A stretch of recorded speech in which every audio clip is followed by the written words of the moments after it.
Eito. 3h19 e toda segunda-feira nós temos o quadro fixo Seu Direito com o advogado tributarista Fernando Quercia. Olá, muito boa tarde, doutor Fernando. Muito obrigado Boa aí tarde, mais uma vez André. atender. Tudo bem? Grande prazer falar com você, com os ouvintes da CBN novamente.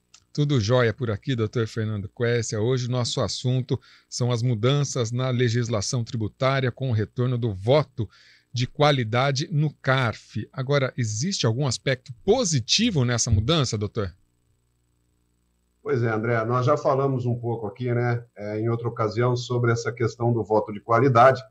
Para quem não se lembra, que quando um cidadão ou uma empresa ela é autuada pelo fisco, você tem a possibilidade de se defender dessa autuação no processo administrativo. Esse processo administrativo ele tem duas instâncias. A primeira instância, que é um julgamento que é feito na delegacia local, né, onde foi feita a autuação, e a segunda instância, que é o conhecido CARF. E lá no CARF, houve recentemente uma mudança em virtude do julgamento, né, em virtude da aprovação aí do projeto de lei, principalmente agora, primeiramente agora na Câmara dos Deputados, o projeto de lei 2384/23, que muda a história na questão do voto de qualidade. E o que é isso? Voto de qualidade é numa Câmara composta por 5 juízes, onde o presidente da Câmara é sempre um juiz que é ligado ao fisco, né? Quando existe o empate, quem vai decidir sobre quem ganha ou não aquela questão vai ser o presidente, e o presidente, como eu disse, ele é sempre ligado ao fisco, e isso tende a favorecer o fisco nessas contendas que são esses processos administrativos. Pois bem, mas algumas outras mudanças também trazidas pelo projeto de lei 2384 mudam sistemáticas na regra tributária e que não são tão ruins para o contribuinte como é essa questão do retorno do voto de qualidade. Então, para citar alguma dessas mudanças que são, em tese, benéficas para o contribuinte. A primeira é que a mudança na lei, ela prevê agora a possibilidade da sustentação oral em primeira instância. Isso, anteriormente, era só possível na segunda instância, no CARF, né? Então, agora os contribuintes eles poderão apresentar as suas razões de defesa oralmente em primeira instância, né, o que pode facilitar bastante a compreensão dos argumentos por parte dos conselheiros. Usualmente, aqui a gente tinha uma regra que esse julgamento em primeira instância ele era pro forma, né? Era o fisco julgando o fisco e as mesmas pessoas que fizeram a autuação julgando aquela autuação. Com essa possibilidade da sustentação oral, já nessa primeira instância, eu acredito que isso possa ser um que a mais para o contribuinte aí para tentar reverter alguma autuação que ele julgue seja injusta, certo? Outra mudança também interessante, André, que acontece agora nessa nova regra, é a dispensa de juros e multa em caso da decisão desfavorável pelo voto de qualidade. Então, vamos lá. Tem a Câmara, 4 juízes, houve um empate. 2 juízes votaram a favor, 2 contra. Quem vai decidir é o juiz presidente, que é, em tese, profisco, né? Neste caso, né, pode haver a dispensa dos juros e multa, caso o contribuinte seja derrotado no julgamento. Anteriormente, quando ocorria um empate na votação, e o presidente do CARF exercia esse poder de desempate, o contribuinte já era automaticamente penalizado com juros e multa. Agora, com a nova legislação, a dispensa de juros e multa em caso de voto de qualidade, ela pode representar um alívio, né, para o contribuinte, e a chance dele inclusive não querer depois ir para a justiça comum discutir isso aí, o que em tese também seria benéfico para a Fazenda, porque ela, com esse voto de qualidade que ela colocou agora, o que ela quer, na verdade, a gente sabe, é arrecadar, né? E, além disso, as empresas também que foram derrotadas no voto de qualidade, ela pode apresentar uma proposta de acordo em até 90 dias, né? e pode até, inclusive, haver a possibilidade de um parcelamento, coisa que não ocorria anteriormente, né? Uma outra situação também que representa, a meu ver, um benefício para o contribuinte é que foi vedada, né, dentro dessa lei, uma proposta do governo, ela queria aumentar o limite para que você pudesse recorrer ao CARF, né? Esse limite hoje é de R$ 79.200, ou seja, autuações que sejam iguais ou maiores do que R$ 79.200, você pode recorrer ao CARF. O governo ele queria aumentar esse número para 1,3 milhão, ou seja, você só poderia recorrer na segunda instância do CARF se você tivesse uma autuação que fosse superior a R$ 1.300.000. Isso foi derrubado, né, no acerto que foi feito antes da votação.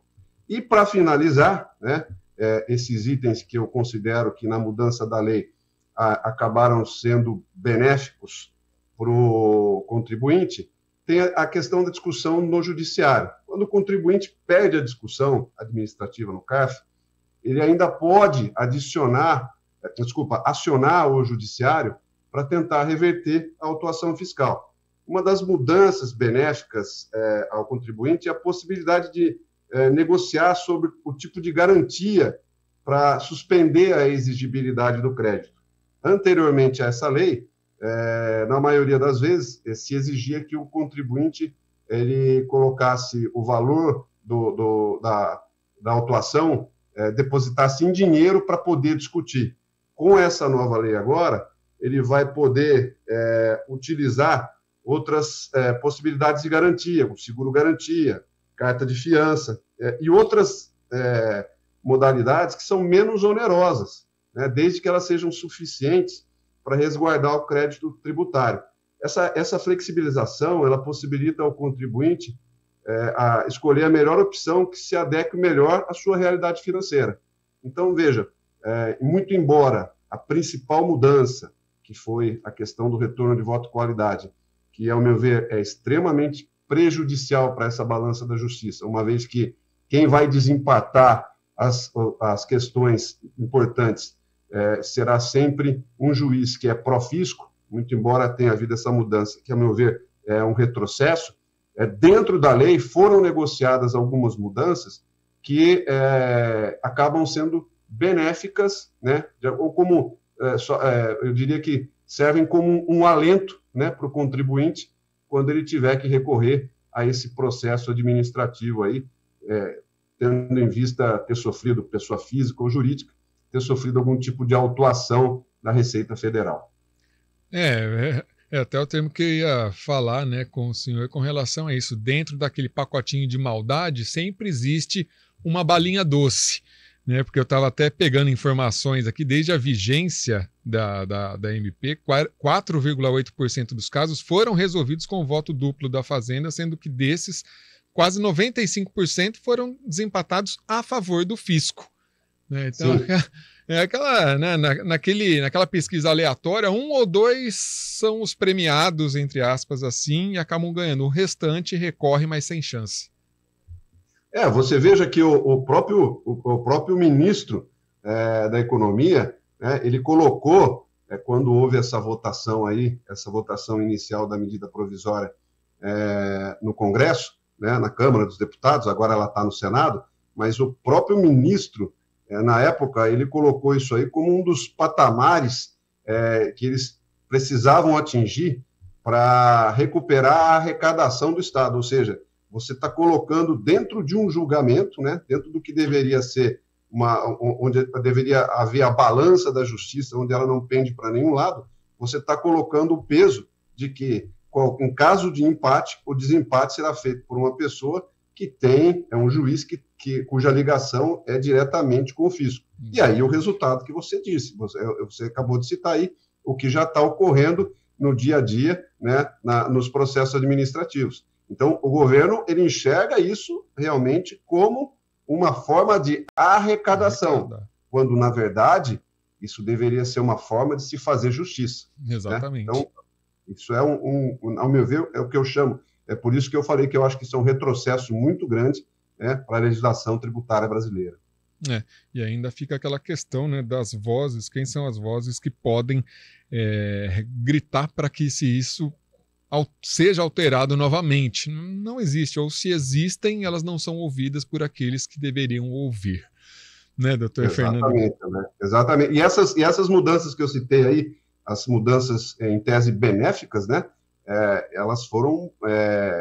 isso aí foi motivo de muita negociação que foi feita nos bastidores com as entidades de classe, OAB, federal, e várias outras entidades, né, os produtores rurais, enfim, várias entidades, elas se juntaram dentro da Câmara dos Deputados para negociar esses itens que eu disse aí, para tentar minimizar um pouco esse retrocesso que foi o retorno do voto de qualidade.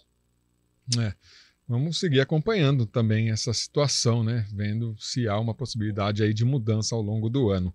Doutor Fernando Quercia, advogado tributarista, sempre às segundas-feiras aqui no Estúdio CBN, no quadro Seu Direito.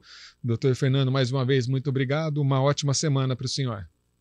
Obrigado, André. Um abraço a você e todos os ouvintes da CBN. Pontualmente, 3h30, vamos ao Repórter CBN. Daqui a pouco, última meia hora.